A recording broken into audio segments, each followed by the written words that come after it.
우리가 신앙생활을 하다가 보면은 간절히 이루어지기를 원하는 그런 기도 제목 때문에 하나님께 대하여 열심을 다할 때가 있습니다.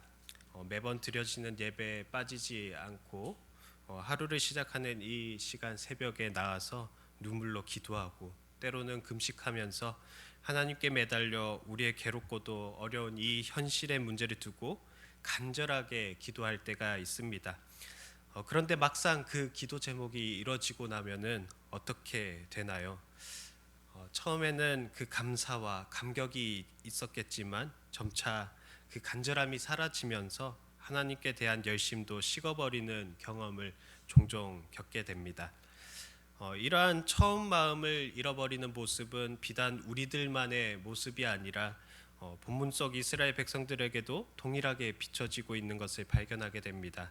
3절 말씀을 보면 베델 사람이 예루살렘에 있는 여호와의 전에 사람을 보내어서 제사장들과 선지자들에게 이처럼 물었습니다.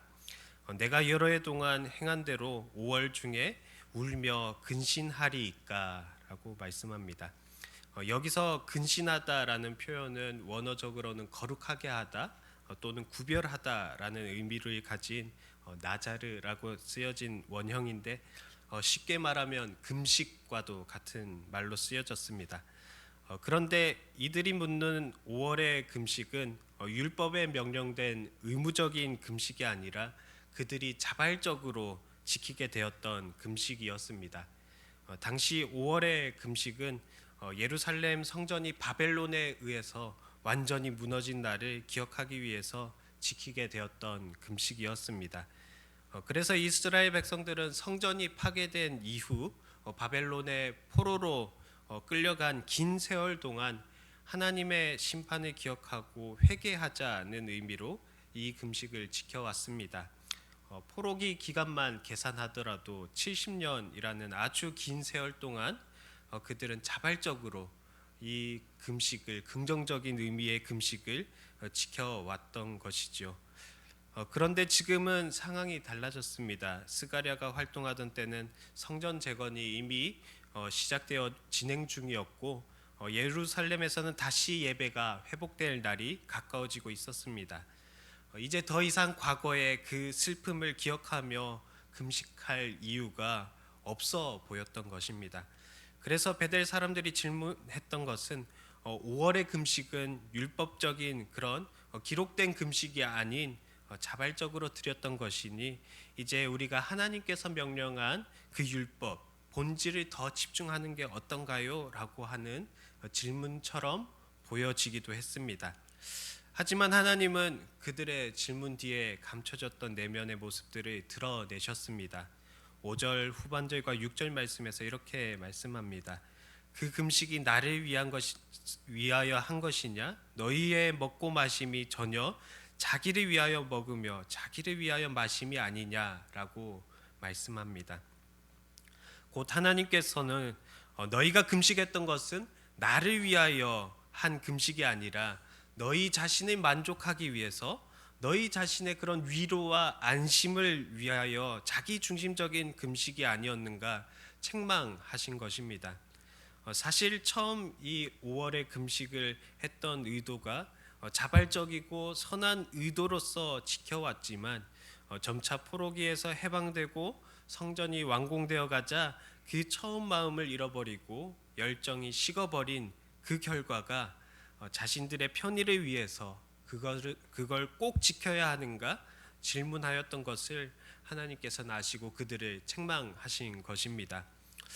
그렇다면 진정으로 하나님께서 원하시고 기뻐하시는 그들의 모습은 어떤 모습이었을까요? 하나님이 원하시는 모습은 그런 형식과 금식과 같은 그런 형식을 갖춘 것이 아니라 마음에서 흘러나오는 참된 순종을 원하셨습니다. 9절 하반절과 10절 말씀입니다. 너희는 진실한 재판을 행하며 서로 인애와 긍휼을 베풀며 과부와 고아와 나그네와 궁핍한 자를 압제하지 말며 서로 마음의 악을 도모하지 말라라고 말씀합니다. 여기서 등장하는 진실한 재판을 공의라고 한다면 공의와 인애와 긍휼과 같은 이런 덕목들이 등장합니다. 그런데 이러한 덕목들은 단순한 도덕적인 그런 세상에서도 사람들이 가지는 그런 도덕적 덕목만을 의미한 것이 아니었습니다. 바로 이것들은 하나님을 사랑하는 마음에서 비롯되어서 그분의 마음을 닮아 이웃을 대하는 삶의 열매라고 할 수 있습니다. 하나님을 사랑하면 그 사랑이 이웃 사랑으로 이어지고, 그래서 공의롭게 판단하고 인애로 관계를 세우며 긍휼로 연약한 자들, 과부와 고아와 나그네와 궁핍한 자들을 돌볼 수 있게 되는 것이지요. 그래서 사무엘상 15장 22절에서도 이렇게 말씀합니다.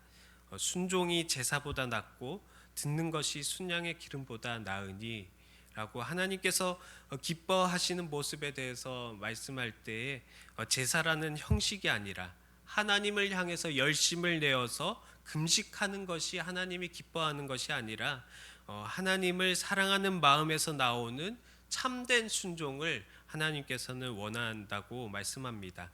즉 하나님을 사랑하고 하나님을 참되게 순종하는 모습은 하나님을 사랑하고 그 사랑을 이웃 사랑으로 실천하는, 오늘 본문에서 말하는 공의와 인애와 긍휼로 나타나면 나보다 연약한 자들을 돌보고 보살피는 그런 모습이 우리의 삶으로 드러날 때에 하나님께서는 이 모습을 기뻐하신다라고 하는 것입니다. 그러나 이스라엘 백성들은 이와 같은 하나님의 말씀을 처음 들었던 것일까요? 아니었습니다. 바벨론의 포록이라는 심판이 있기 이전에 하나님께서는 이미 많은 선지자들을 통해서 그들의 형식적이고도 종교적인 그런 모습들을 경고하면서 11절에서는 그들이 경고를 들었지만 그들은 귀를 막고 마음을 강팍하게 하여 하나님의 말씀을 거부했습니다. 12절에서는 그들은 마음을 금강석 같이 하여서 완전히 마음을 굳게 하여 그 옛 선지자들이 전한 여호와의 율법을 마음에 두지 않았습니다.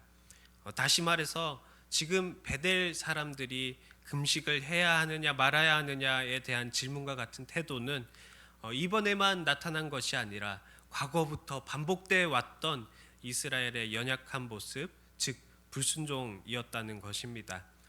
금식이라는 형식은 지켰지만 하나님이 원하시는 공의와 인애와 긍휼과 같은 그 하나님의 사랑과 이웃 사랑을 실천하는 삶은 외면해 왔던 것입니다. 오늘 우리에게도 마찬가지입니다. 하나님은 우리에게 이처럼 묻고 계십니다. 너희의 신앙생활이 너를 위한 것이냐 아니면 나를 위한 것이냐. 우리가 드리는 이 예배와 기도와 그리고 금식과 봉사, 이 모든 것들이 하나님의 사랑과 그 이웃 사랑으로 이어지고 있는지 우리 자신을 되돌아보기를 원합니다. 혹시 우리의 이 모든 신앙생활의 행위들이 자신의 만족과 안심과 그 자신의 위로를 위해서 습관적으로 드려지고 있지는 않았을까요?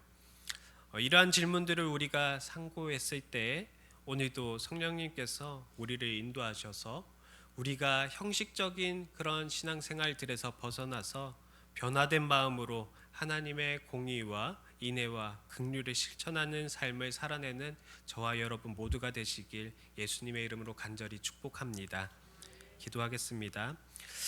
하나님 아버지, 오늘도 우리에게 말씀을 통해서 우리의 신앙을 다시 돌아보게 하심에 감사합니다.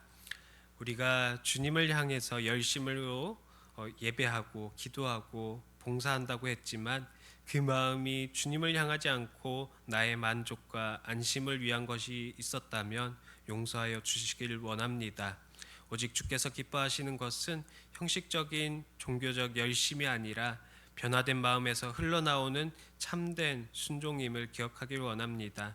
성령님, 오늘도 우리의 마음을 새롭게 하셔서 공의와 인애와 긍휼로 하나님을 사랑하고 이웃을 사랑하는 삶을 살아내게 하옵시고, 우리의 예배와 이 모든 행위들이 오직 주님을 기쁘시게 하는 참된 순종으로 살아갈 수 있도록 오늘도 우리의 삶을 붙들어 주시옵소서. 감사드리며 예수님의 이름으로 기도합니다. 아멘.